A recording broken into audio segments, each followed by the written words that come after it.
Hey guys, it's CrazyWargamer Christian here, and I'm going to show you how I painted my Predator. Predators and the Chaos Space Marines are pretty much just the same as regular Predators for Space Marines, just with a few iconic differences in trophies. Let's go over first how I achieved the base coat color. And as we all know, if we use a regular base coat in colors, the first layer is usually pretty thin and it gets kind of smeared. What I did is I first applied a layer of Chaos Black to everything. Applying a layer of Chaos Black gets all the little nooks and crannies on the inside that you normally have to spend like hours trying to get in there, and then you have to repaint and repaint and repaint for getting all the mess ups. That's one thing you want to know whenever you're painting anything, is base coat it with black first. It gets all the shadows and all the crevices and everything, and it helps the paint stick. What I did first, I added one layer of Lich Purple first, and then I let it sit and dry. I just painted the chassis first. I waited a little while until I painted the turret. Then I added, about maybe half an hour later, another layer of Lich Purple, and then I repeated the process again to make sure that there was as little as little bumps as possible. I tried to make it as smooth as possible. And I did the same thing with the Bolt Gun Metal. Bolt Gun Metal is the color I used for the metallic colors, is what I used for my Chaos Space Marines with the Warriors of Mayhem, as well as Lich Purple. Now if we can look at the turrets here on the front, the turrets are pretty much just regular Space Marine turrets, but with the tips cut off and replaced with the demonic muzzles that we use for Chaos Space Marines.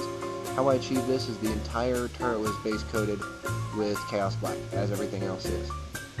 And then I used a technique called dry brushing. We'll show you a video on how to do that later. And I used that to paint the dragon's heads on the front of it, or the demonic muzzles, whatever you want to call them. I dry brushed that so I didn't completely cover all the black, so it still looked a little worn, almost battle worn from maybe centuries of battle. And I also kept little nooks and crannies in there dark so you could actually see the detail on the actual muzzle itself. I also did the same thing with the heavy bolters.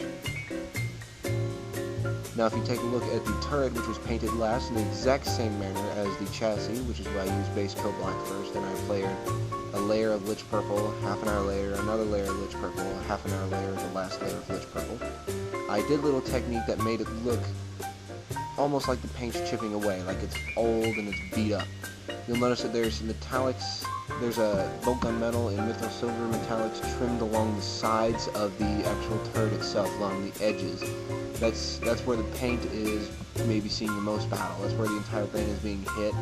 That's the thinner areas of the paint on the actual vehicle itself, maybe being chipped away by rocks or something like that, or debris, or being shot at, for instance. How I did this is I put a very, very thin coating of Bolt Gun Metal in the paintbrush, and I took a technique where I laid the paintbrush flat on the side, and I just went along the corner. I didn't bother painting with the tip of the brush. I used the flat end of the brush and just slid it along the side in little bits. That gives it the sort of the worn away effect. If you look at the next one here, we've got the icon of Khorne on the front of the Chaos Predator. I like Khorne a lot in my armies. I'm starting to use them more. How I achieved this bronzed look, it's not completely gold. I used a bronzed look. How I did this first is I applied dark flesh to the icon first after gluing it. Then I waited a little bit, and then I applied a thin layer of shining gold. And then I applied another thinner layer of shining gold. I did this in thin layers so as to not cover up the brown. The brown sort of adds a bronzed look to it. And as we all know, for Chaos players, Khorne is he's nuts over bronze. Bronze for the bronze god. So there you have it, other than adding some details to the trophy racks, which I advise with the turret, by the way, to not glue that to the model. You want to leave it unglued, so as during battle, if you're turning it, or if, for instance, it gets blown up, you can take it off. So there you have it. There's the Chaos Predator. That's exactly how I painted it. If you have any questions, need any tips with anything else, feel free to leave a comment. Thanks, guys.